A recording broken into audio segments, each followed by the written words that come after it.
नमस्कार, good morning, जय RCM. जय श्रीम। सुप्रभात। सुप्रभात।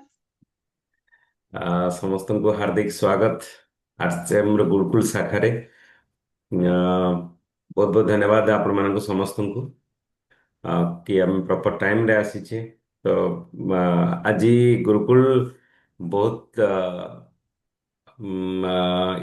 ବହୁତ କିଛି ଶିଖିବା କଥା ଆଜି ଗୁରୁକୁଲ ଅଛି। ତ ଆମକୁ ଧୀରେ ଧୀରେ ରିଭାଇଜ ପ୍ରତ୍ୟେକ ଦିନ ଆମକୁ ସେ କଥା ଆମର ମାଇଣ୍ଡକୁ ଆସୁଛି ଯେ ଆମେ ଯେଉଁ ସଂକଳ୍ପରେ ଆମେ ଆଗକୁ ବଢିଛେ, ଯେ ଯେଉଁ ସଂକଳ୍ପ ଦ୍ୱାରା ଆଜି ପୁରା ଭାରତବର୍ଷକୁ ଆମେ ରୋଗମୁକ୍ତ କରିବାକୁ ଯାଉଛେ, ସେ ସଂକଳ୍ପ ଏ ବର୍ଷର ଯେ ସ୍ୱାସ୍ଥ୍ୟ କ୍ରାନ୍ତିର ଯେଉଁ ବର୍ଷ ଆମେ ପାଳନ କରୁଛେ ବର୍ତ୍ତମାନ, ୟା ଦ୍ୱାରା ପୁରା ଭାରତବର୍ଷରେ ବହୁତ ସାରା ସାଥୀ ତାଙ୍କର ଯୋଗଦାନ କରିକି ସେମାନେ କେମିତି ପୁରା ଭାରତବର୍ଷ ସୁସ୍ଥ ରହିପାରିବେ, ତ ତା ଉପରେ ବହୁତ ଭଲ କାମ ବି ଅଲରେଡି ଷ୍ଟାର୍ଟ କରିସାରିଲେଣି।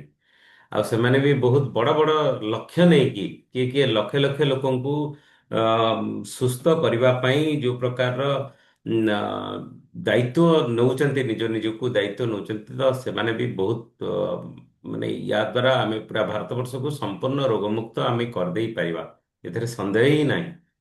ଆଉ ତା ଛଡ଼ା ୟା ଦ୍ୱାରା ଆମେ ଅ, ଗୋଟେ ବହୁତ ବଡ଼ ମିଶନରେ ଆମେ ଆଗକୁ ବଢ଼ିପାରିବା।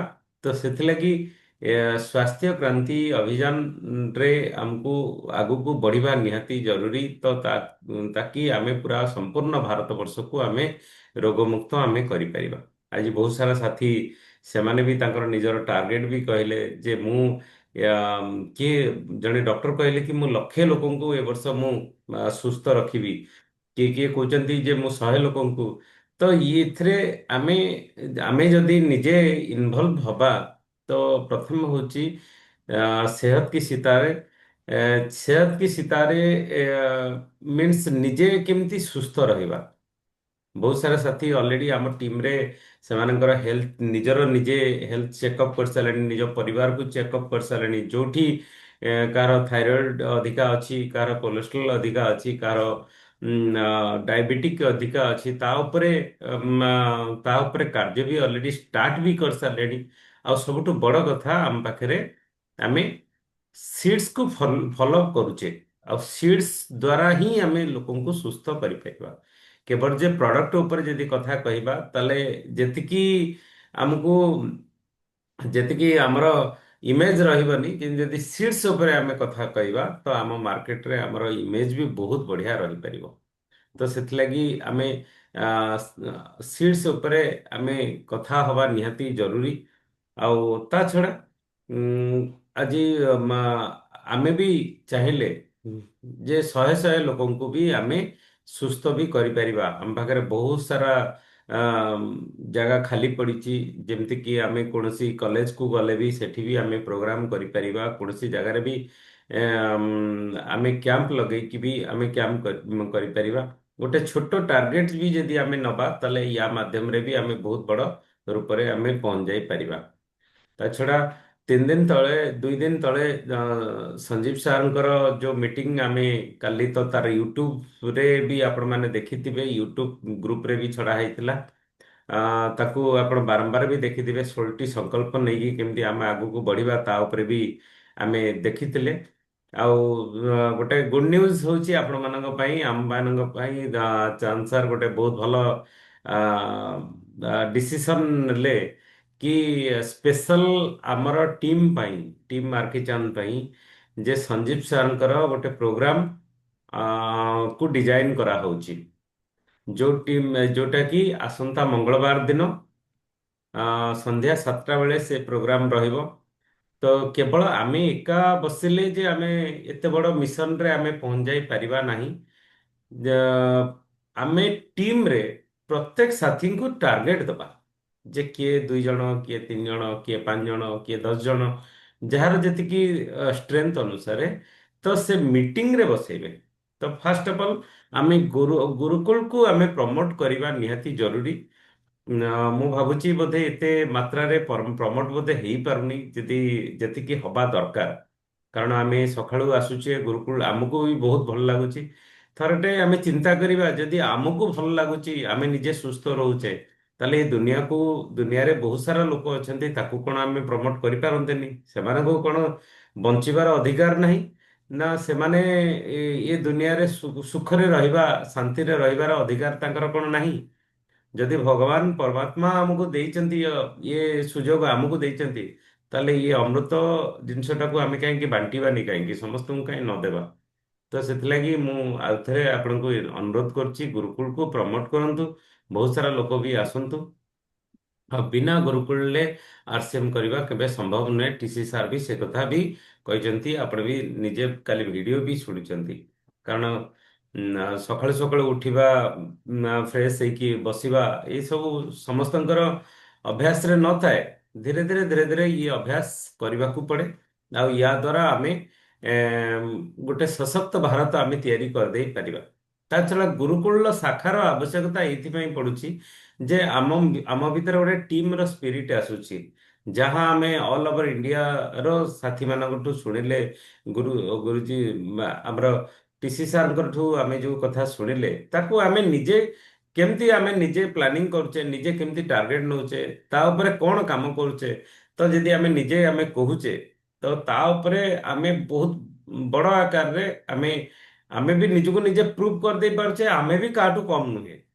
ତ ଅଲ୍ ଓଭର ଇଣ୍ଡିଆର ଲୋକ ବି ସେମାନେ ବି ତାଙ୍କ ଲେବୁଲରେ ଯିଏ ଯାହା ପାଉଛି କରିଚାଲୁଛି। ତ ଯେମିତିକି ଆପଣ ଶୁଣୁଥିବେ ଯେ ରାମାୟଣରେ ସେତୁବନ୍ଧ ତିଆରି ହେଲା ବେଳେ ସମସ୍ତେ କିଛି ନା କିଛି ଯୋଗଦାନ କରୁଥିଲେ। ଯାହାର ଷ୍ଟ୍ରେନ୍ଥ ଥିଲା ସେ 10ଟା ପଥର ପକେଇ ପାରୁଥିଲା, ଯାହାର ଷ୍ଟ୍ରେନ୍ଥ ଥିଲା ସେ ଗୋଟେ ପକଉଥିଲା। ଗୁଣ୍ଠିମୁଠାର ଷ୍ଟ୍ରେନ୍ଥ ଥିଲା ସେ ଖାଲି ବାଲିରେ ଗଡ଼ିକିରି ବାଲି ଝାଡ଼ି ଦଉଥିଲା। ତ କିନ୍ତୁ ସମସ୍ତେ ଗୋଟେ ମିଶନରେ ପଡ଼ିଥିଲେ ଯେ ଆମେ ସେତୁବନ୍ଧ ତିଆରି କରିବୁ, ପାଣି ଉପରେ ଗୋଟେ ରାସ୍ତା ତିଆରି କରିବୁ। ଦେଖନ୍ତୁ କେତେ ବଡ଼ ଟାର୍ଗେଟ। ତ ଏଠି ବି ଆମ ପାଖରେ ଗୋଟେ ସେଇଭଳି ଗୋଟେ ବଡ଼ ଟାର୍ଗେଟ, ଯେ ଯୋଉ ଟାର୍ଗେଟ ହେଉଛି ଯେ ସମ୍ପୂର୍ଣ୍ଣ ଭାରତବର୍ଷ ଯେତେବେଳେ ରୋଗାଗ୍ରସ୍ତ ହେବାକୁ ଯାଉଛି ତ ଆମେ ତାକୁ ରୋଗମୁକ୍ତ କରିବା। ଗୋଟେ ଥର ଚିନ୍ତା କରନ୍ତୁ, ଆମର ଭୁଲ ଲାଇଫଷ୍ଟାଇଲ ଦ୍ୱାରା ଆମେ ଯଦି ରୋଗାଗ୍ରସ୍ତ ହଉଛୁ, ଆଉ ଶରୀରକୁ ସେତେବେଳେ ଆମେ ଶରୀରର ଇମ୍ପୋର୍ଟାଣ୍ଟ ଆମେ ବୁଝୁଛୁ, ଆଉ ସେଇ ସମୟରେ ଆମକୁ ଚାହିଁକି ବସିଛନ୍ତି କିଛି ମେଡିକାଲ, ସେଇ ହିସାବରେ ସେମାନେ ଚାହିଁକି ବସିଛନ୍ତି କେମିତି ଲୁଟିବା ପାଇଁ। ଜୀବନ ସାରା ଆମେ ଯେତେ ମେହନତ କରିକି ଯୋଉ ପଇସାକୁ ରଖୁଛେ ସେ ପଇସା ଆମର ସେ ବାଟରେ ହିଁ ଚାଲି ଯାଉଛି, ଆମ ସ୍ୱାସ୍ଥ୍ୟ ପାଇଁ ଆମେ ଚାଲି ଯାଉଛି। କିନ୍ତୁ ଆମେ ଯଦି ଆମ ଲାଇଫଷ୍ଟାଇଲକୁ ଚେଞ୍ଜ କରିବା, ସିଡ୍ସକୁ ଆପଣେଇବା, ତାହେଲେ ଆମେ ବି ସୁସ୍ଥ ରହିପାରିବା। ତ ଆମେ ବି ସୁଖ ଦେଇପାରିବା, ଆମ ପରିବାରକୁ ସୁଖ ଦେଇପାରିବା, ଆଉ ପରିବାରର ଦାୟିତ୍ୱ ବି ଆମ ପାଖରେ ଅଛି। ତ ଇଏ ହେଉଛି ଗୋଟେ କଥା ଯେ ପ୍ରତ୍ୟେକ ଦିନ ଗୁରୁକୁଳରେ ବସିବା। ମଙ୍ଗଳବାର ଦିନ ଆମର ଯେଉଁ ପ୍ରୋଗ୍ରାମ ହୁଏ ତ ଏଇ ପ୍ରୋଗ୍ରାମ ନ ହେଇକି ସନ୍ଧ୍ୟା 7ଟା ବେଳେ ସଞ୍ଜୀବଜୀ ପ୍ରୋଗ୍ରାମରେ ରହିବେ। ତ ସେଥିରେ ଆମର ଯୋଉ ପ୍ରକାରର ପ୍ଲାନିଂ ଆମ ଟିମରେ ହେଇଛି, ଯେ ଯୋଉ ସେଲିବ୍ରେସନ ହବ, ଏତେ ବଡ଼ ସେଲିବ୍ରେସନ ହବ, ତା ସହିତ ୱିଥ୍ ଏଲଡିପି, ଇଏ ଯୋଉ ପ୍ରକାରର ପ୍ଲାନିଂ ହେଇଛି, ଆଉ ସେ ପ୍ଲାନିଂ ବିଷୟରେ ଆମେ ଡାଇରେକ୍ଟ ସଞ୍ଜୀବ ସାରଙ୍କଠୁ ଶୁଣିବା। ମୁଁ ଆରତି ଅପାଙ୍କୁ ବହୁତ ବହୁତ ଧନ୍ୟବାଦ ଦେବାକୁ ଚାହେଁ ଯେ ସେ କାଲି ଯୋଉ ମିଶନ ଆମେ ନେଇଥିଲେ ଯେ 5000 ପିଭି କଲେ ସେ ଜାଗାରେ ଏଣ୍ଟ୍ରି ଆମକୁ ମିଳିଯିବ 3 ମାସ ଯଦି କଲେ।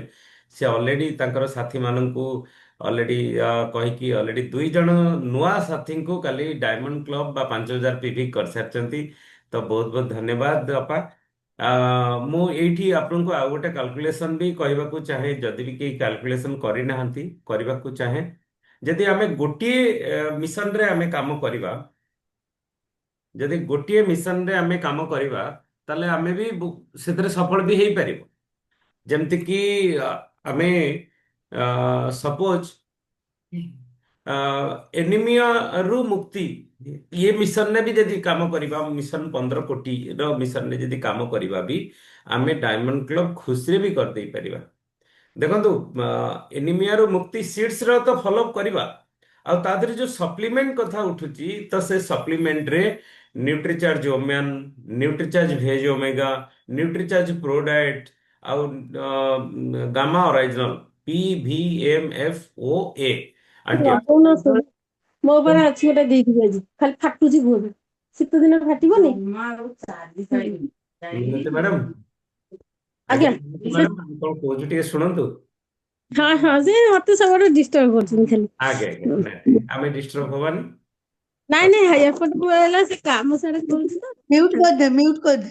ନାଇଁ ମ୍ୟୁଟ କରିଦେଲେ ତ ଏଠି ସମସ୍ତେ ଡିଷ୍ଟର୍ବ ହେବେନି, କିନ୍ତୁ ମ୍ୟୁଟ ନ କରିକି ଶୁଣିଲେ ଆମେ ବହୁତ କିଛି କଥା ଜାଣିପାରିବା, କାରଣ ଆମେ ଯୋଉ ସମୟରେ ବସୁଛେ ଏ ସମୟ ତ ଆମ ପାଇଁ ବହୁତ ଇମ୍ପୋର୍ଟାଣ୍ଟ ନା। ତ ସମୟରେ ଆମେ ଟିକେ ଏପଟେ ଧ୍ୟାନ ହଁ, ଦବା ଦରକାର। ଆମେ କିଛି ଜାଣିଲେ କିଛି ଶିଖିଲେ ଆମେ ତ ଲୋକଙ୍କୁ କହିପାରିବା। ଯଦି ଆମେ କିଛି ନ ଶିଖିଥିବା ଆମେ ଲୋକଙ୍କୁ କହିବା କଣ? ପୁରା ଦିନଟା ତ ଆମର ବେକାର ଚାଲିଯିବ। ହଁ, ଏଇଠି ଆମର କଥା ହଉଥିଲା ଯଦି ଆନିମିଆର ମୁକ୍ତି ଉପରେ ଆମେ ଯୋଉ କଥା ହଉଥିଲେ, ତ ତାକୁ ଯଦି ଆମେ କରିବା, ଦେଖନ୍ତୁ ଗୋଟେ ମାସରେ ତ ଦୁଇଟି ପ୍ରୋଡକ୍ଟ ତ ଦରକାର ହବ। ଦୁଇଟି ପ୍ରୋଡକ୍ଟର ଯଦି ପିଭି ଆମେ ଦେଖିବା, 675 ଲେଖେ ପିଭି ହେଲେ 1350 ପିଭି ଦୁଇଟି ପ୍ରୋଡକ୍ଟର। ନ୍ୟୁଟ୍ରିଚାର୍ଜ ଓମ୍ୟାନର ଯଦି ପିଭି ଆମେ ଦେଖିବା, 330 ପିଭି।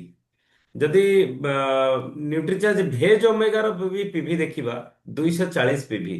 ଯଦି ଗାମା ଅରାଇଜିନାଲର ପିଭି ଦେଖିବା, 360 ପିଭି। ଇଏ ଟୋଟାଲକୁ ଯଦି ଆମେ ମିଶେଇ ଦବା, 2280 ପିଭି। ଗୋଟେ ଯଦି ଜଣେ ଏନିମିକ୍ ପେସେଣ୍ଟକୁ ଆପଣ ସୁସ୍ଥ ରଖିବା ପାଇଁ ଚେଷ୍ଟା କଲେ, ସିଡ୍ସର ଫର୍ମୁଲା ସହିତ 2280 ପିଭି ଆପଣ ଜେନେରେଟ୍ କରିଦେଇ ପାରିବେ। ତ ସେଥିଲାଗି କଣ କରିବା ଦରକାର, ଯେ କିଏ ଏନିମିକ୍ ପେସେଣ୍ଟ, ତାଙ୍କୁ ତାଙ୍କର ହେଲ୍ଥ ଚେକଅପ୍ କରେଇବା, ତା ପାଇଁ ଗୋଟେ ପ୍ଲାଟଫର୍ମ ତିଆରି କରେଇବା, ନା କୌଣସି ମାହୋଲକୁ ଯିବା, କୌଣସି ଗୋଟେ ମାନେ ସମ୍ପ୍ରଦାୟ ଭିତରକୁ ଯିବା, ଯେମିତିକି ଗୋଟେ କଲେଜ ହଉ, ଓମେନ୍ସ କଲେଜ ହଉ, କିମ୍ବା କୌଣସି ଗୋଟେ ଯେମିତିକି ଆପଣଙ୍କ କଲୋନୀ ହଉ, ତ ସେ ଜାଗାରେ ଆପଣ ସେଠି ତିଆରି କରିକି ଯେ ଆଜି ଆମେ ହେଲ୍ଥ ଚେକଅପ୍ କରେଇବା। 20-30 ଟଙ୍କାରେ ଆମେ ହିମୋଗ୍ଲୋବିନ୍ର ଟେଷ୍ଟ, ଆଉ ହିମୋଗ୍ଲୋବିନ୍ର ଅଭାବରେ କଣ କଣ ଅସୁବିଧା ହୁଏ, ଏ କଥା ତ ଆପଣମାନେ ସମସ୍ତେ ଜାଣିଛନ୍ତି। କଣ କଣ ଅସୁବିଧା ହୁଏ ଆଉ କାହିଁକି ହିମୋଗ୍ଲୋବିନ୍ ଡେଫିସିଏନ୍ସି ହୁଏ ତାକୁ ବି ଜାଣିଛନ୍ତି, ଇଏ ସବୁ ଜାଣିଛନ୍ତି। ତ ତାକୁ ଯଦି ଆମେ ଲୋକଙ୍କୁ କହିବା ଯେ ଅସୁବିଧାରେ ପଡ଼ିବା ପୂର୍ବରୁ ଆମେ ତାଙ୍କୁ ସୁସ୍ଥ ରଖିବା ପାଇଁ ଚେଷ୍ଟା କରୁଛେ, ତ ଯଦି ଆମେ 100 ଲୋକଙ୍କୁ ବି କହିଦେଲେ, ତାହେଲେ 100 ଲୋକଙ୍କର ବି ଇଏ ପ୍ରତ୍ୟେକ, କେବଳ ତ ସେତିକିରେ ହବନି, ନିଜର ଘରର ବି ଆହୁରି ଅନ୍ୟାନ୍ୟ ଜିନିଷ ବି, ଯେମିତିକି ହେଲ୍ଥ କାର୍ଡ ଅଏଲ ହେଲା, ଆହୁରି ଅନ୍ୟାନ୍ୟ ଯାହା ବି ଜିନିଷ ହେଲା, ଏମିତି ହେଲେ ବି ତାଙ୍କ ପାଖାପାଖି 4000-5000 ପିଭି ବି ଆମେ ଜେନେରେଟ୍ କରିଦେଇ ପାରିବା। 100 ଜଣ ସାଥୀଙ୍କ ଦ୍ୱାରା ବି ଆମେ ରୟାଲ୍ଟି ଆଚିଭମେଣ୍ଟ ବି କରିଦେଇ ପାରିବା। ତ ଏକ ତ ହଉଛି ଆମେ ରୟାଲ୍ଟି ଆଚିଭମେଣ୍ଟ କରିବା, ନମ୍ବର 1। ନମ୍ବର ଟୁ, ଆମେ ପୁରା ଭାରତବର୍ଷକୁ ସୁସ୍ଥ କରିବା।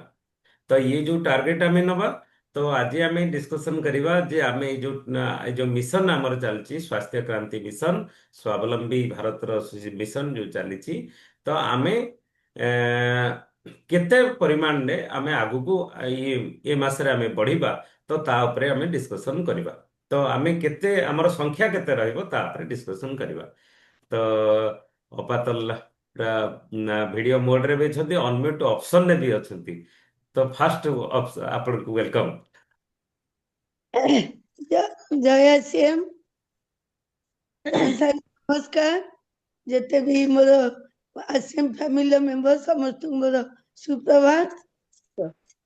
मु माने झियो नाती सब आसीबा भितरे भी बहुत माने केमिति ए मासे मु ग्रोथ करिवि आ समस्त हेल्थ सीड्स फार्मूला पर कहिकिरी मु मोर पीवी बढ़िया को चाहूची आ लोकन को जो जॉइनिंग देइची काली जो मो झियारी की से सेंट जोसेफ स्कूल रे टीचर अछंती ଆଉ ତାକୁ ମୁଁ ତାର ଯାହା ହେଲ୍ଥ ପ୍ରୋବ୍ଲେମ ସବୁ ଶୁଣି ସାରିଲା ପରେ ତାକୁ ମୁଁ କହିଲି ଦେଖ ତୋର ଏଇ ସପ୍ଲିମେଣ୍ଟ ମତେ ଅର୍ଡର କରିଛୁ, ତେଣୁ ତୋର ଆଇଡି ପ୍ରୁଫ ଦେ, ମୁଁ ତୋତେ ଜଏନିଂ କରି ତୋର ଏଇ ପ୍ରଡକ୍ଟ ତୋତେ କିଣେଇବି।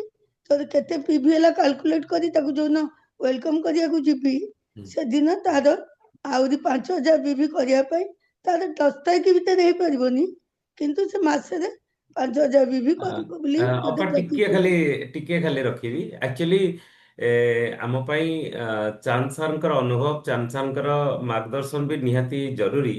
ହଁ ଆଉ ତାଙ୍କଠୁ ବି ବହୁତ କିଛି କଥା ଶିଖିବାକୁ ମିଳୁଛି, ବହୁତ ସାରା ପ୍ରେରଣା ବି ମିଳୁଛି।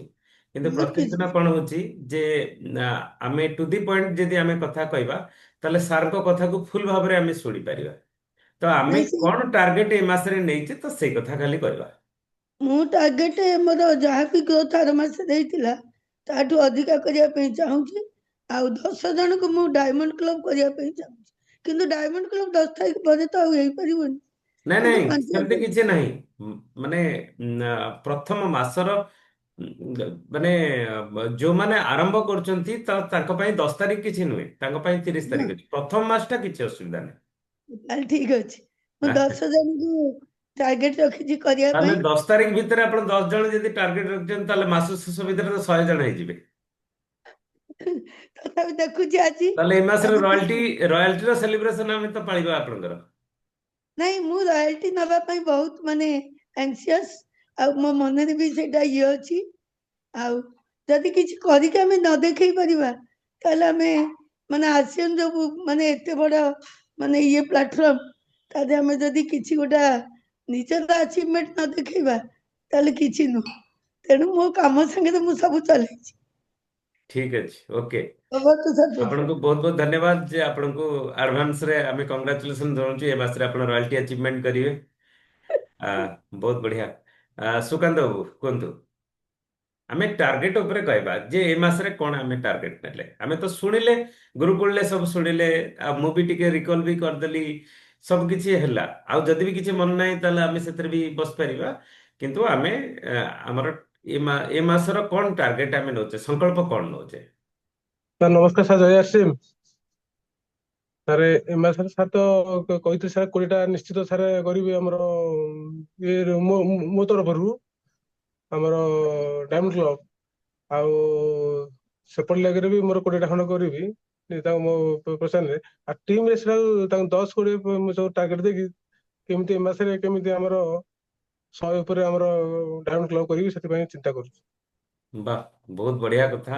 ଏ ମାସରେ ସୁକାନ୍ତ ବାବୁ ବି ରୟାଲଟିରେ ପହଞ୍ଚିବେ, ବହୁତ ବଢିଆ କଥା। ଆଡଭାନ୍ସରେ ଆପଣଙ୍କୁ କଂଗ୍ରାଚୁଲେସନ, ବହୁତ ବହୁତ ଧନ୍ୟବାଦ। କିନ୍ତୁ ସହଜ ହେଇପାରିବ ଯଦି ମଙ୍ଗଳବାର ଦିନ ଇଭିନିଂରେ ସଞ୍ଜୀବ ଜି ଯୋଉ ମିଟିଂ କରିବେ, ତ ସେ ମିଟିଂରେ ଯଦି ଆମେ ଆଚ୍ଛା, ଆମେ ଯୋଉ ମିଟିଂ ହବ ମାତ୍ର 500 ସିଟ୍ ସେଥିରେ, ଆଜ୍ଞା ସେଇ ପ୍ରୋବ୍ଲେମ ବି ହବ ଯେ ଯିଏ ଲେଟରେ ଜଏନ କରିବ ସେ ଏଣ୍ଟ୍ରି ବି କରିପାରିବନି। କିନ୍ତୁ ଆମ ଲୋକଙ୍କୁ ଆମେ ଏଣ୍ଟ୍ରି କରେଇବା ନିହାତି ଦରକାର। 7ଟା ବାଜିବାକୁ 5 ମିନିଟ୍ ଥିବ ଆମେ ଏଣ୍ଟ୍ରି କରିଯିବା।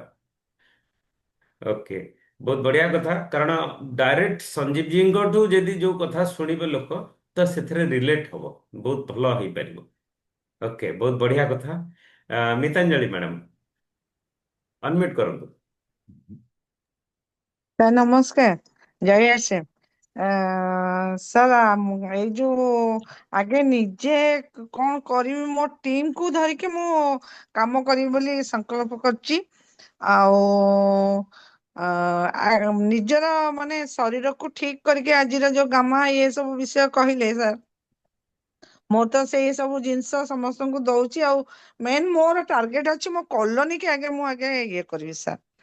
ଆଉ ମୋ ଟିମ ର ଯେତିକ ଲୋକ ସମସ୍ତେ ଏଥରକ ସବୁ ମାନେ ଅଛନ୍ତି, ଖୁସି ଅଛନ୍ତି, ଆଉ କରିବେ କାମ ବୋଲି ହେଲେଣି। ଦେଖାଯାଉ ମାନେ ପରମାତ୍ମାଙ୍କର କଣ, ଭଗବାନଙ୍କର କଣ ଆଶୀର୍ବାଦ। ଆଉ ମୁଁ କିନ୍ତୁ ସାର୍ ମୋର ପରମିଶ ନେଇଛି, ନିଶ୍ଚୟ କାମ କରିକି ଦେଖେଇବି। ମାର୍ଚ୍ଚ ମାସ ଭିତରେ ମୁଁ କହିଛି ସାର୍ କିଛି ଗୋଟେ ଟାର୍ଗେଟ କୁ ଆସିବି। ଆଜ୍ଞା, ଜୟ ଆସୀମ ସାର୍। ଆଜ୍ଞା, ଜୟ ସିଂ। ନାଇଁ ଆକ୍ଚୁଆଲି କେବେ କେବେ ହେଲ୍ଥ କ୍ୟାମ୍ପ କରିବେ, ଯୋଉ ହିମୋଗ୍ଲୋବିନ ର ହଉ କିମ୍ବା ଡାଇବେଟିକ ର ହଉ, କେବେ ତାକୁ କରିବାକୁ ପ୍ଲାନିଂ କରିଛନ୍ତି? ସାର୍ କାରଣ ଏବେ ଫେବୃଆରୀରେ କରିବି ସାର୍ ଭାବିଛି। ଓକେ, ଆର ଭିତରେ କଥା ହଉଛି ସାର୍, ଫେବୃଆରୀରେ କରିବୁ। ଆମ ଟିମ୍ ମିଶିକିରି କରିବୁ ଆଉ। ଆଜ୍ଞା ହଁ। କିନ୍ତୁ ଯେତେ ଶୀଘ୍ର କରିବେ ଆପଣଙ୍କ ଟାର୍ଗେଟ ସେତେ ଶୀଘ୍ର ଆପଣ ଫୁଲଫିଲ୍ କରିଦେଇ ପାରିବେ। ଆଜ୍ଞା ଆଜ୍ଞା ସାର୍। ଯଦି କାହାକୁ ଯାହାର ହିମୋଗ୍ଲୋବିନ୍ ଡେଫିସିଏନ୍ସି ଅଛି ବୋଲି ସେ ଯଦି ନ ଜାଣିବ, ସେ କାହିଁକି ଆପଣଙ୍କ କଥା ଶୁଣିବ ନା ସିଡ୍ସ ର ଫର୍ମୁଲାକୁ ଶୁଣିବ। ଆଜ୍ଞା ଯୋଉ ଦିନ ପର୍ଯ୍ୟନ୍ତ ମୁଁ ଜାଣିନଥିଲି ଯେ ମୋର କୋଲେଷ୍ଟ୍ରଲ ଅଧିକା ଟିକେ ବଢିଛି ବୋଲି, ସେ 10 ବି ବଢୁ ବଢିଛି ବୋଲି, ତ ସେ ପର୍ଯ୍ୟନ୍ତ ମୁଁ ନିଜକୁ କନସିୟସ୍ ହଉନଥିଲି। ଆଉ ଯୋଉଦିନ ଜାଣିଲି ଯେ ମୋର କାହିଁକି 10 ବଢିଲା, ତ ସେଦିନଠୁ ମୁଁ ନିଜେ କନସିୟସ୍ ହେଲି। ଆଉ ମୁଁ ବି ଚିନ୍ତା କଲି, ମୁଁ ଚିନ୍ତା କଲି ଯେ ମୋର କାହିଁକି ବଢିଲା। ମୁଁ ତ ହେଲ୍ଥ ଗାର୍ଡ ଅଏଲ ଖାଉଛି, ଗାମା ଅରିଜିନାଲ ଖାଉଛି। ମୁଁ ନିଜକୁ ନିଜେ ଫିଲ୍ କଲି ଯେ କୋଉଠି ନା କୋଉଠି ଯେମିତି କି ଲେଟ୍ ନାଇଟରେ ଖାଇବା, ଏକ୍ସରସାଇଜ ଟିକେ କମ କରିବା, କାରଣ ସବୁ ପୁରା ଦିନ ତ ଆମର ମିଟିଂ ଫିଟିଂ ରେ ପଳେଇ ଯାଉଛି, କୋଉଠି ଏକ୍ସରସାଇଜ ହେଇପାରୁନି। ଏସବୁକୁ ନିଜେ ଫିଲ୍ କଲି ଆଉ ତା ଉପରେ କାମ ବି ଆରମ୍ଭ ବି କଲି। ତ ସେଥିଲାଗି ଲୋକଙ୍କୁ ଫିଲ୍ କରିବା ପାଇଁ ଯେତେ ଶୀଘ୍ର ବି ଆମେ ଯଦି କ୍ୟାମ୍ପ କରିବା, ଆମ ପାଖରେ ତ ଲାବୋରେଟୋରୀ ଅଛନ୍ତି। କେବଳ ଆଜ୍ଞା ଆଜ୍ଞା ହିମୋଗ୍ଲୋବିନ ଟେଷ୍ଟ କରିବା ପାଇଁ କେତେ ପଇସା ସେମାନେ ନେବେ? ଏଇ 20 ଟଙ୍କା 30 ଟଙ୍କା ଏଇ ତ ନଉଛନ୍ତି। ତ ଆମେ ଯଦି ତାଙ୍କୁ ଲୋକଙ୍କୁ ଆୱାର କରିବା ଯେ ଆଜି ଗୋଟେ କ୍ୟାମ୍ପ ହବ, ଯୋଉ କ୍ୟାମ୍ପରେ କି ସମସ୍ତେ 10 ଜଣ ସାଥୀ ମିଶିଯିବେ, ସମସ୍ତେ 10 ଜଣ 10 ଜଣଙ୍କୁ ନେଇକି ଆସିବେ। ଆଜି ସମସ୍ତଙ୍କର ସବୁ ଲେଡିଜଙ୍କର ଆଜି ହେଲ୍ଥ କ୍ୟାମ୍ପ ହବ, ଯୋଉଥିରେ କି ହିମୋଗ୍ଲୋବିନ ଟେଷ୍ଟ ହବ। ଆମେ ଲାବୋରେଟୋରୀ ବାଲାଙ୍କୁ ଡକା ହେଇଛି, ଆଜି ସେମାନେ ଆଜ୍ଞା ଦେବେ। ତ ଯଦି 10 10 ଜଣ ନେଇ ଆସିଲେ, ଏଠି ତ 100 ଜଣଙ୍କର ରେଜଲ୍ଟ, 100 ଜଣଙ୍କୁ ଆମେ ଦେଖେଇ ଦେଇପାରିବା, ଦେଖ ତମ ହିମୋଗ୍ଲୋବିନ 12 ରୁ ତଳକୁ ଅଛି କି ଅଧିକା ଅଛି। ତ ତା ଦ୍ଵାରା 100 ଜଣ ତ ଏଇ ମାସରେ ହେଇପାରିବେ, ଆମେ ଫେବୃଆରୀ ପର୍ଯ୍ୟନ୍ତ କାହିଁ ଚାହିଁବା? ତ ଆଜ୍ଞା ସେଥିଲାଗି କଥା ହଉଛି କଣ, ଯେ ମାଇଣ୍ଡ ମେକଅପ୍ କରିକି ଆମେ ସେଇ ଯେ କରିବା, ତାହେଲେ ଆମେ ସେଇ କଲୋନୀ ଭିତରେ ବି ଆମେ ରୟାଲଟି ଆଚିଭମେଣ୍ଟ ବି କରିଦେଇ ପାରିବା। ଇଏ ତ ହଉଛି ଗୋଟିଏ କଥା। ଦ୍ଵିତୀୟ କଥା ହଉଛି ଯେ ମ୍ୟାଡାମ ଯେତିକି ବି ସାଥୀ ଆମ ଟିମରେ ଅଛନ୍ତି, ସମସ୍ତଙ୍କୁ ଯଦି ଆମେ ଡାୟମଣ୍ଡ କ୍ଲବକୁ ପ୍ରମୋଟ କରିବା, ଦେଖନ୍ତୁ ଆମେ ବି, ମୁଁ ବି ଆଜି କହୁଛି ମୋର ଗୋଟେ ବି ପ୍ରଡକ୍ଟ ମୁଁ କୋଉଠି ସେୟାର କରୁନି। ଆଜି ଡେଟ୍ରେ ବି ମତେ ସମୟ ହଉନି, ମୁଁ କରୁନି। ଆଉ ଯୋଉଠି ବି ଯାଉଛି ଟିମକୁ ସେୟାର କରୁଛି, ଆଉ ଟିମର ତ ଯାହା ସେଲ୍ ହଉଛି ତାକୁ ତ ମୋ ନିଜ ନାଁରେ ବିଲିଂ କରିପାରିବିନି, ତ ମୁଁ କରୁନି। ଆଚ୍ଛା ଫିର ବି ମୋର ପ୍ରତି ମାସରେ ଆପଣ ଦେଖନ୍ତୁ, ମୋ ଆଇଡି ପାସୱାର୍ଡ ମାରିକି ପ୍ରତି ମାସରେ ମୋର ଡାୟମଣ୍ଡ କ୍ଲବ ମୁଁ କରିଦଉଛି, 5,000 ପିଭି କରୁଛି। ହଉଛି କେମିତି ନା, ମୁଁ ନ୍ୟୁଟ୍ରିସନ ଆମ ପରିବାର ପାଇଁ ଆଣୁଛି, ତା ସହିତ ଆମ ଘରର ଯେତେ ବି ରାସନ ଆସୁଛି RCM ରୁ ଆଣୁଛି। ତ ମୋର 5,000 ପିଭି ହେଇଯାଉଛି। ତ 5,000 ପିଭି ଯଦି ମୋର ହେଇଯାଉଛି, ଆମେ 3 ଜଣ ପରିବାରରେ ଯଦି ହେଇଯାଉଛି, ତ ଟିମରେ ତ ଯୋଉମାନେ ବି ଅଛନ୍ତି ତାଙ୍କ ପରିବାର ତ ବଡ ବଡ ଥିବ। ତ ସେମାନେ ସୁସ୍ଥ ରହିବା ପାଇଁ ବି ସେମାନେ ବି 5,000 ପିଭି କରିପାରିବେ, ଆଉ ତାଙ୍କ ଦ୍ୱାରା ବି ରୟାଲଟି ବି ଆଚିଭମେଣ୍ଟ ହେଇଯାଇପାରିବେ। ଆଉ ଜଣେ ରୟାଲଟି ଆଚିଭମେଣ୍ଟ କଲେ ତାକୁ ଦେଖିକି ଆଉ ଜଣେ କରିପାରିବେ। ଧରନ୍ତୁ ଆଜି ମୁଁ ଟେକ୍ନିକାଲ ଆଚିଭର ଅଛି, କିନ୍ତୁ ମୁଁ ଯଦି କହିବି ତାହେଲେ ସାହୁ ଭାଇ ରୟାଲଟି ଆଚିଭର ଅଛନ୍ତି, ଯଦି କହିଛି ହବନି। କିନ୍ତୁ ଆପଣ ନିଜେ ସେ ଜାଗାରେ ରହୁଛନ୍ତି, ତାଙ୍କ ସାଙ୍ଗରେ ମିଶୁଛନ୍ତି, ତାଙ୍କ ସାଙ୍ଗରେ ବସୁଛନ୍ତି ଉଠୁଛନ୍ତି, ଯଦି ଆପଣ ହେଇଯିବେ ରୟାଲଟି ଆଚିଭର, ତାହେଲେ ସେଠି ସେମାନଙ୍କ ମତରେ ବି ଭରସା ଆସିବ। ଆରେ ସିଏ ହେଇଗଲେ ତ ମୁଁ ବି ହେଇଯିବି, ତାଙ୍କ ମନ ଭିତରେ ଭରସା ଆସିବ, ବିଶ୍ୱାସ ଆସିବ। ଏଇ ଯୋଉ ବିଶ୍ୱାସଟା ନା, ଭଗବାନଙ୍କର ବହୁତ ବଡ ବ୍ଲେସିଂ ବି ଦବ। କାରଣ ବହୁତ ସାରା ଲୋକଙ୍କର କରିବାର କ୍ଷମତା ଥାଏ, କିନ୍ତୁ ସେମାନେ କରିପାରନ୍ତିନି। ଆମେ ଆ, ମାନେ ଆମେ ଜିତିବା ପୂର୍ବରୁ ମଇଦାନ ଛାଡ଼ିଦଉ, ସେଥିଲାଗି ଆମେ ହାରିଯାଉ। ତ ସେଥିଲାଗି କରିବା ନିହାତି ଦରକାର। ଓକେ, ଆଜ୍ଞା ଚେଷ୍ଟା କରନ୍ତୁ, ଚିନ୍ତା କରନ୍ତୁ, ଆଜ୍ଞା ବହୁତ ସାର୍। କିଛି କରିପାରିବେ। ଭଗବାନ ବହୁତ କିଛି ଶକ୍ତି ଦେଇଛନ୍ତି ଆପଣଙ୍କୁ। ନାଇଁ ସାର୍, ମୋର ବିଶ୍ୱାସ ଅଛି ସାର୍। ଆଜ୍ଞା okay, thank you. Narmada madam, ଆଜ୍ଞା ଅନମ୍ୟୁଟ କରନ୍ତୁ। ସାର୍ ନମସ୍କାର, ଜୟ ଶ୍ରୀ। ନମସ୍କାର। କାଲି ଭିଡିଓ ବନେଇଥିଲେ ଥିଲେ ସାର୍ ଆଜି। ଆଉ ଆମେ ତ ଚେଷ୍ଟା ତ କରୁଛୁ, ନୂଆ ନୂଆ ମେମ୍ବର ମାନଙ୍କୁ ଟିକେ ଫଲୋଅପ୍ କରୁଛୁ। ଆଉ ତାଙ୍କୁ ବି ଏସବୁ 5,000 ବିଭି ବିଷୟରେ ମୁଁ କେତେ ଜଣଙ୍କୁ କହିଲିଣି, ବୁଝେଇ ସାରିଲିଣି। ଆଉ ଦେଖାଯାଉ କେତେ ବାଟ ଯାଇପାରୁଛି, ତଥାପି ଚେଷ୍ଟା ଚଲେଇଛି, ବସିନି। ଆମ ଘର ପାଖାପାଖି ପଛପାଖ ଆଗପାଖ ଯୋଉ ସାହି ପଡିଶା ଅଛନ୍ତି, ତାଙ୍କୁ ସବୁ କହିଛି ଏସବୁ ବିଷୟରେ।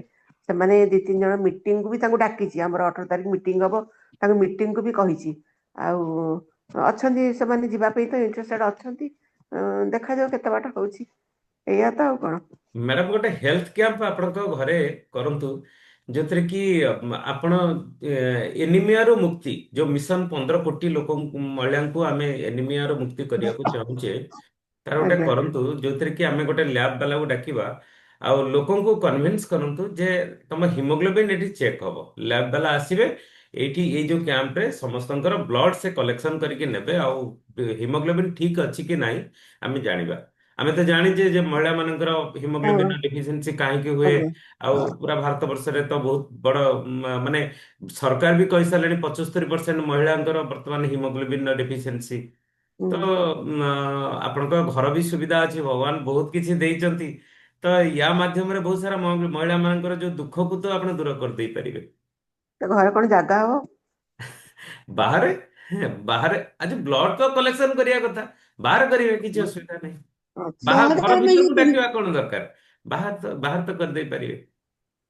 କିନ୍ତୁ ହଁ ଆଗେ ରେଡି ତ କରନ୍ତୁ ନା, ଆପଣ ଟିମ୍ ଲୋକଙ୍କୁ ଡାକନ୍ତୁ, ଟିମ୍ ଲୋକଙ୍କୁ କୁହନ୍ତୁ ଯେ ଆମେ ଗୋଟେ ହଁ କ୍ୟାମ୍ପ କରିବା। ହଁ ତ ସମସ୍ତେ 10 ଜଣଙ୍କୁ ନେଇକି ଆସନ୍ତୁ, ଏଠି ଗୋଟେ ହେଲ୍ଥ କ୍ୟାମ୍ପ କରିବା। ମାତ୍ର 20-30 ଟଙ୍କାରେ ଯଦି ଜଣା ଯାଉଛି, ଆଚ୍ଛା ଆଜି ପର୍ଯ୍ୟନ୍ତ ଯିଏ ଜାଣିପାରୁନି ଯେ ମୋର କଣ ଡେଫିସିଏନ୍ସି ଅଛି, ମୁଁ କାହିଁକି କରିବି? ତ ହଁ ସେଥିଲାଗି ତା ପାଇଁ ବି ଆପଣ ଗୋଟେ ଯୋଜନା କରନ୍ତୁ। ଯୋଜନା କଲେ ଦେଖିବେ ଆପଣ ସଫଳ ହେଇଯିବେ।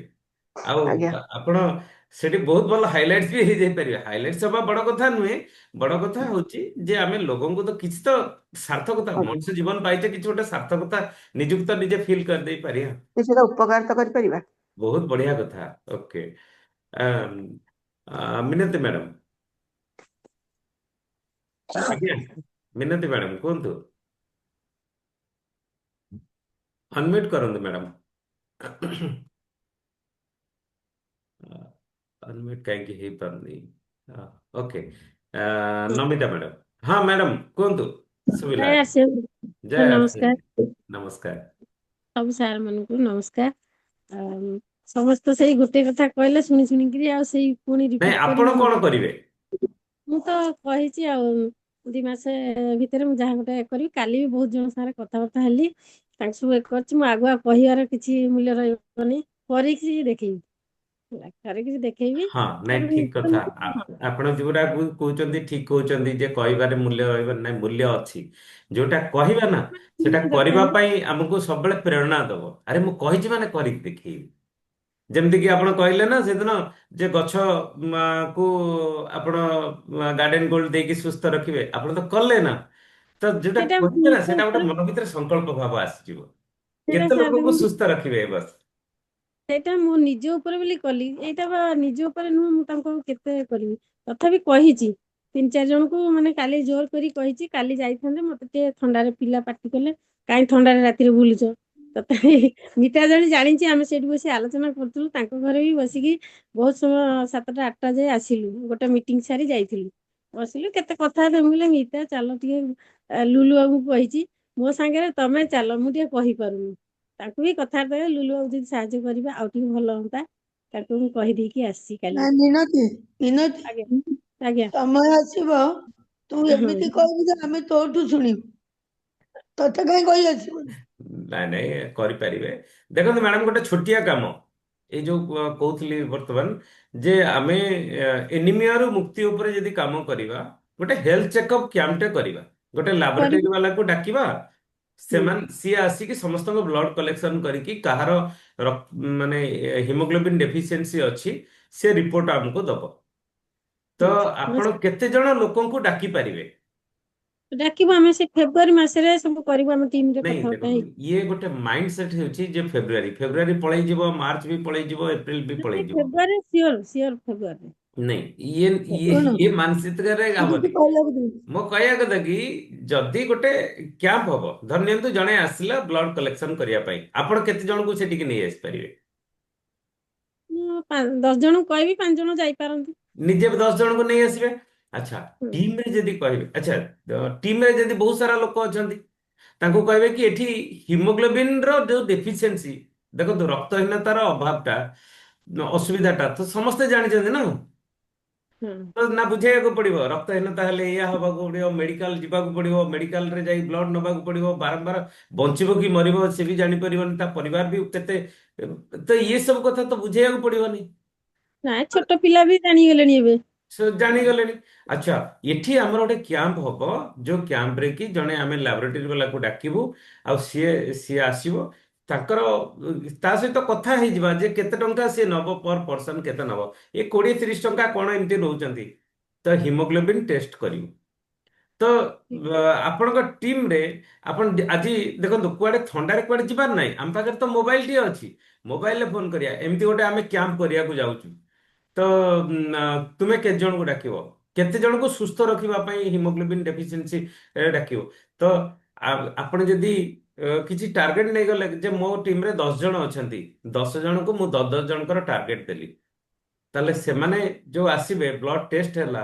ଆଚ୍ଛା, ଯିଏ ବି ଜାଣିବ ତାର ବ୍ଲଡ ଯଦି ଡେଫିସିଏନ୍ସି ଅଛି, ହିମୋଗ୍ଲୋବିନ୍ ଡେଫିସିଏନ୍ସି ଅଛି, ତ ସେ କେବେ କହିବ କି ମୁଁ ପଛେ ମରିଯିବି ପଛେ ମୁଁ ସିଟ୍ସକୁ ନା ଫର୍ମୁଲାକୁ ଆପ୍ଲାଏ କରିବିନି, ଏ କଥା କେବେ କହିବନି କେବେ। ନା ତ ସେଥିଲାଗି ତାକୁ କରେଇବା ଦରକାର। ତ ସେ ଟାର୍ଗେଟ ଆଜି ନିଅନ୍ତୁ ଯେ ଆମେ କେତେ ଲୋକଙ୍କୁ ଏନିମିଆରୁ ମୁକ୍ତି କରିଦେଇ ପାରିବା। ତ ଠିକ ତାକେ ଅଛି ତାଙ୍କ ବ୍ଲଡ ଟେଷ୍ଟ କଲେ ତ ସେମାନେ ଜାଣିବେ ନା। ଆଜି ପର୍ଯ୍ୟନ୍ତ ଯିଏ ଜାଣିନି ତ ସେ ମାନେ ଯିଏ ଟେଷ୍ଟ କରିନି ତ ସେ ଜାଣିନି। ତ ଏଇଟା ଆମେ ଟାର୍ଗେଟ ଆମେ ନବା ନିହାତି ଦରକାର। ଆଉ ଯଦି ଟାର୍ଗେଟ ଦେଖନ୍ତୁ, ଡିସେମ୍ବର ମାସରେ ବହୁତ ସାରା ସାଥୀ କହୁଥିଲେ ଆମେ ଜାନୁଆରୀ 1 ତାରିଖରୁ, ମୋ ଟିମରେ ବି ବହୁତ ସାରା ସାଥୀ ଜାନୁଆରୀ 1 ତାରିଖରୁ ଆମେ କାମ କରିବୁ, କିନ୍ତୁ ଜାନୁଆରୀ 1ରୁ ଯାଇକି 9 ତାରିଖ ଆଜି ହେଇଗଲାଣି, ଆଜି ପର୍ଯ୍ୟନ୍ତ ବି ଠିକ ତାଙ୍କ କାମ ଷ୍ଟାର୍ଟ ମୁଁ ଦେଖିପାରିଲିନି। ତ ଆମେ ଯଦି ଫେବୃଆରୀକୁ ରଖିବା ତାହେଲେ ଫେବୃଆରୀରୁ ବି ମାର୍ଚ୍ଚ ବି ହେଇଯିବ। ଇଏ ଇଏ ହବନି। କିନ୍ତୁ ଆଜି ଯଦି ଟାର୍ଗେଟ ନବା, ଆଜି ଯଦି ସଂକଳ୍ପ କରିବା, ତାହେଲେ ଆମେ ଆମେ କରିପାରିବା। ଓକେ। ଠିକ ଅଛି ଓକେ, ଆଜ୍ଞା ଥ୍ୟାଙ୍କ ୟୁ। ଆପଣ ବହୁତ କିଛି କରିପାରିବେ, ଆପଣ ନିଜକୁ ଖାଲି ଚିହ୍ନନ୍ତୁ ନା। ତ ସେଟା ଜାରି ରଖିଛି। Okay okay. ନିଜକୁ ଆଗେ ନିଜକୁ ସୁସ୍ଥ ରଖିବେ, ତା ସହିତ ଅନ୍ୟକୁ ସୁସ୍ଥ ରଖିବାରେ ଚେଷ୍ଟା କରିବେ। ଓକେ। ନମିତା ମ୍ୟାଡ଼ାମ। ଆଜ୍ଞା। ସାର୍ ନମସ୍କାର, ଚାନ୍ଦ ସାର୍ଙ୍କୁ ନମସ୍କାର, ଜୟ ଶ୍ରୀରାମ। ସାର୍ ମୋ ସିଟ୍ସ ର ଫର୍ମୁଲା ତ ଆମେ ନିଜେ ଆଗ ହଉଛି ଆପଣେଇବା, ସେଇଟା ତ କରିସାରିଛୁ କିଛି ମାତ୍ରାରେ। ଯେତିକି ବି ଯାହା ଅଛି ଫୁଡ ସପ୍ଲିମେଣ୍ଟ ତ ଆମେ ନିଜେ ଘରେ ବ୍ୟବହାର କରୁଛୁ ଆମ ପରିବାରରେ। ଆଉ ତାର ଟାର୍ଗେଟ ଟା ଆପଣ କହୁଛନ୍ତି 5,000 ପିଭି ହେଲେ ଯାଇକିରି ଇଏ କରିବେ ବୋଲି, ସେଟା କଣ ବିଗନର ପରେ ବି ହେଇପାରିବ ସେ ଜିନିଷ? ହଁ, ଏ ଯୋଉ ଡାୟମଣ୍ଡ କ୍ଲବ ତ, ଆଜ୍ଞା। ହଁ ନିଜ ଆଇଡିରେ ଯେବେ ବି କରିବେ ସେବେ ହବ। କିଛି ଅସୁବିଧା ନାହିଁ। ନିଜ ହଁ ଆଇଡିରେ ଯେବେ ସେଇଥିପାଇଁ 5,000 ପିଭି କରିବେ ସେବେଠୁ ଷ୍ଟାର୍ଟ ହବ ଡାୟମଣ୍ଡ କ୍ଲବ। ହଉ ସାର୍, ମୁଁ ସେଥିପାଇଁ ଚେଷ୍ଟା କରୁଛୁ, ଆମେ ଦି ଜଣ ଯାକ କଥାବାର୍ତ୍ତା ହେଇକିରି ଯାହା କରିବୁ। ଦି ଜଣ ତ ଅଛୁ ନା ଇଏରେ, ଆମର ଆଇଡିରେ ଅଛୁ, ସେଥିପାଇଁ ଦି ଜଣ ଯାକ କିଏ କଣ କିଣିଲେ କୋଉ ଜିନିଷଟା ହେଲେ ଆମର ଗ୍ରୋଥ ହବ ସେ ଜିନିଷଟା ଚିନ୍ତା କରି ଏଇ ମାସ ଶେଷ ବେଳକୁ ଯାହା କରିବୁ ଆଉ ସାର୍। ହଁ, ଆଉ କଣ କରିବୁ? ଆମେ ଯଦି ଏଇ ଟାର୍ଗେଟ ଯଦି ନବା, ଦେଖନ୍ତୁ ହଁ, ମାନେ ଏମିତି ଗୋଟେ ଟାର୍ଗେଟ ନବା ଯୋଉ ଟାର୍ଗେଟ କି ଆମେ ନିଜେ ଯେତିକି ସେୟାରିଂ କରିପାରିଲେ ଆମ ନିଜ ନାଁରେ ବିଲିଂ ହବ। ଧରନ୍ତୁ ଆଜ୍ଞା ନୟନ ସାର୍ଙ୍କ ନାଁରେ, ନୟନ ସାର୍ ଯାହା ଟାର୍ଗେଟ ନେଲେ, ଯୋଉ ସେୟାରିଂ କଲେ, ସେ ତାଙ୍କ ନାଁରେ ବିଲିଂ ହେଲା। ଆପଣ ଯୋଉଟା ଟାର୍ଗେଟ ନେଲେ, ଆଚ୍ଛା ମାସ ଶେଷରେ ଦେଖିବା ଯେ କିଏ ଅଧିକା ହେଲା, କମ୍ପିଟିସନ ନିଜ ଭିତରେ ହବ। ତ ଇଏ ଗୋଟେ ସାର୍, ହେଲ୍ଦି ସେଇଟାକୁ କମ୍ପିଟିସନ ଦେଖିଲେ ହେଇଯାଇପାରିବ। ହିଁ ଆମର ଆସିବ, ମନରେ ଆସିବ, ଗ୍ରୋଥ ବି ବଢିବ, ଇଆଡେ ମନରେ ଉତ୍ସାହ ବି ଆସିବ। ଏକ୍ଜାକ୍ଟଲି। ତ ସେୟା ସେୟା ଯଦି କରିବା ତାହେଲେ ହବ। ଆଉ ଯଦି ଭାବିବା ଯେ ଦି ଜଣ ଯାକ ଯେତିକି ସେଲ ହେଲା ଦି ଜଣ ଯାକ ଭାଗ ବାଣ୍ଟିକି ନବା, ତାହେଲେ ଇଏ ଭାଗ ବଣ୍ଟାରେ ଗ୍ରୋଥ ହବନି। ନାଇଁ ନାଇଁ ସାର୍, ସେମିତି କେମିତି ଓକେ ହବ? ଓକେ। ଆଉ ଚାଲିଛି ତ ଆଉ। ଗୋଟେ ହଁ ହେଲ୍ଥ କ୍ୟାମ୍ପର ଅର୍ଗାନାଇଜ ବି କରନ୍ତୁ, ଲ୍ୟାବ ବାଲାଙ୍କୁ ଡାକନ୍ତୁ। ସେଠି ଆନିମିଆରୁ ମୁକ୍ତି ଉପରେ ଆମେ ଗୋଟେ ଇଏ କରିପାରିବା, ତାକି ଆପଣ ବହୁତ ଶୀଘ୍ର ଆ, ଲୋକଙ୍କୁ ସୁସ୍ଥ ରଖିକି ଆପଣ ରୟାଲଟି ଆଚିଭମେଣ୍ଟ ବି କରିଦେଇ ପାରିବେ। ସାର୍, ଗୋଟେ ଏ ମାସ ବହୁତ କାମ ରହିଯାଉଛି, ଆମେ ପୁଣି ଗାଁକୁ ଯିବୁ, ମାଣ ବସିବ, ଇଆଡେ ସବୁ ପ୍ରକାର ଠିକ ଜିନିଷ ଅଛି ସବୁ ସାର୍। ସବୁ କାମ ଭିତରେ ତ ଏଇ କାମ ବି ଗୋଟେ କାମ ସାର୍ ନା। ଆମେ ଚେଷ୍ଟା କରୁଛୁ, ହେଇପାରିବ। ସଫଳତା ଯଦି ହବ ଭଗବାନଙ୍କ ଉପରେ ଛାଡିଛୁ ସେତିକି। ନାଇଁ, ଆମେ ନିଜେ ମାଇଣ୍ଡ ମେକଅପ୍ କରିଦେଲେ ସବୁ କାମ ହେଇପାରିବ। ସାର୍, ଆମର ଟିମ୍ ବାଲାଙ୍କୁ କହିବା, ଯୋଉମାନେ ସବୁ ଜଏନ୍ କରିଛନ୍ତି ଏବେ, ସେମାନେ କେମିତି ଅଧିକ ଜିନିଷ କିଣିବେ, ଆଉ ନେଇଛନ୍ତି ଯାହା, ଆଉ କେମିତି ଭଲ ଭଲ ପ୍ରଡକ୍ଟ ଉପରେ ଆମର ଯୋଉଟା ସ୍ୱାସ୍ଥ୍ୟ ପାଇଁ ସେଗୁଡାକ ନେଲେ କେମିତି ଆମର ବଢିବ ସେଇଟା ଚିନ୍ତା କରିବା ଆଉ। ଓକେ। ଏତିକି ଆମେ ଏ ମାସରେ ଏତିକି ଟାର୍ଗେଟ, ତାପରେ ଯାହା ହବ ଆଉ। ସାହୁ ଭାଇ, ଭାଇ କୁହନ୍ତୁ। ଟାଇମ ଆଜ୍ଞା, ଆଜି ତ ସରିଗଲାଣି। ସମୟ ତ ଆଜ୍ଞା। ହେଇଗଲାଣି, କିନ୍ତୁ ଗୋଟେ ଜିନିଷ ହଉଛି ସଂକଳ୍ପର ବିକଳ୍ପ ନାହିଁ। ସଂକଳ୍ପ ଯୋଗୁଁ ଆମେ କରିପାରିବା। ଆଉ ଯେତେ ଟିମର, ମୁଁ ବି ଆସନ୍ତା କାଲି ଏ ପ୍ରୋଗ୍ରାମ କରିବା ପାଇଁ ଆଜି ସେ ପ୍ରେମାନନ୍ଦ ସାହୁଙ୍କ ସାଙ୍ଗରେ କଥା ହଉଛି ଯେ ତାଙ୍କୁ ବି ଡାକିବି। ଯେତିକି ଲୋକ ହୁଅନ୍ତୁ ନା କାହିଁକି ସେମାନଙ୍କର ବି ବ୍ଲଡ ଟେଷ୍ଟ କରିବା ପାଇଁ ଇଏ ଗୋଟେ ବଡ ଜିନିଷ। ତାଙ୍କ ସହିତ ଆଜି ଯୋଗାଯୋଗ କରିବି। କିନ୍ତୁ ଏଇ ଯୋଉ କହିଲେ ବ୍ଲଡ ଟେଷ୍ଟ କରାଇବାଟା ହଉଛି ବେଶୀ ବଡ ଗୁରୁତ୍ୱପୂର୍ଣ୍ଣ। କ୍ୟାମ୍ପ କରିବାଟା ହଉଛି ବଡ ବେଶୀ ଗୁରୁତ୍ୱପୂର୍ଣ୍ଣ। ତାକୁ ଯଦି ଆମେ ନେଇବା, ଆପଣେଇବା, ତାହେଲେ ଆମେ ବହୁତ ବଡ ସକ୍ସେସ ହେଇଯାଇ ପାରିବ। ତେଣୁ ଉଦ୍ୟମ ଜାରି ରହିଛି। ବର୍ତ୍ତମାନ ମୁଁ ବି ଆଜି ଯାଉଛି CDA ପ୍ଲସ୍ ଏଠିକି ଦି ଜାଗା ଯାଉଛି। ସେଠି ଯୋଗାଯୋଗ କରିକି ଆସିବି, କାଲି ଯେମିତି ଅଧିକ ଲୋକଙ୍କୁ ବସେଇ ପାରିବି। ହଁ, କେତେ ଜଣଙ୍କୁ ଆପଣଙ୍କ ଟିମରେ ସିନା କଥା ହେଲେ ଯେ କିଏ କେତେ ଜଣଙ୍କୁ ଇନଭାଇଟ୍ କରିବ ତ ସେଇଥିରେ ହେଇପାରିବ। ଆଜ୍ଞା ଆଜ୍ଞା, ଓ ମୁଁ ସବୁ କଥା ହେଇଛି, ପୁଣି ଆଜି ବି ଆମରି ଯୋଗାଯୋଗ ରଖିଛି କାଲି ଯେମିତି ବସେଇବା ପାଇଁ। ଓକେ ଓକେ, ଠିକ ଅଛି।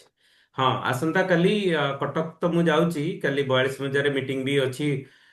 ଦିନ 2ଟା ବେଳେ ମିଟିଂ ଅଛି। ତା ପୂର୍ବରୁ ଆଉ ଆପଣ କହୁଥିଲେ ଯୋଉ ଆମ RCM କାଉଣ୍ଟରରେ ମିଟିଂ କରିବା ପାଇଁ। ଆଜ୍ଞା ଆଜ୍ଞା ଓକେ ଓକେ, ଠିକ ଅଛି। 10ଟା ବେଳକୁ, 11ଟା ବେଳକୁ। ଆଜ୍ଞା, ଓକେ, 10:30 ତ 10ଟା ବେଳେ ଆସିପାରୁନି, ସେ 10:30 ବେଳକୁ। 10:30 ବେଳକୁ କିଏ ଆସୁନି? ଏଇ ଶିବ ତ ଠିକ 10ଟା ବେଳେ ଓ ପହଞ୍ଚିବ, 10:30 ଆଚ୍ଛା ଆଚ୍ଛା, ତାଙ୍କର ହୋମ ଡେଲିଭରି ଦେବାକୁ ପଡିବ ଛକ। ଆଜ୍ଞା ଓକେ ଆଜ୍ଞା ଓକେ, ଠିକ ଅଛି, 11ଟା ବେଳକୁ ରଖିବା। ଓକେ ଆଜ୍ଞା ଆଜ୍ଞା ଓକେ, ଠିକ ଅଛି, ଆପଣ ତିଆରି କରନ୍ତୁ। ଆଜ୍ଞା। ଆଉ ତ 3 ମିନିଟ୍ ଅଛି ସାର୍। ଆପଣ ଗୋଟେ କମ୍ପାକ୍ଟ ମେସେଜ ଆମକୁ ଦିଅନ୍ତୁ, କାରଣ ଇଣ୍ଡିଭିଜୁଆଲି କଥା ହବା ଜରୁରୀ ଥିଲା। ଠିକ ଅଛି, ସମସ୍ତଙ୍କୁ ଗୁଡ ମର୍ଣ୍ଣିଂ, ଜୟ ନମସ୍କାର। ଆର୍ସିଏମ୍, ନମସ୍କାର। ସଞ୍ଜୀବ ଜୀଙ୍କ ସହିତ କାଲି କଥାବାର୍ତ୍ତା ହଉଥିଲି। ସେ ତାଙ୍କର 13 ତାରିଖ 7ଟା ବେଳକୁ ପ୍ରୋଗ୍ରାମ ହବ। ତେଣୁ ଆପଣମାନେ ବହୁତ ଲୋକଙ୍କୁ ଡାକିକିରି ସେ ବସେଇବେ ଯେମିତି ହେଲେ।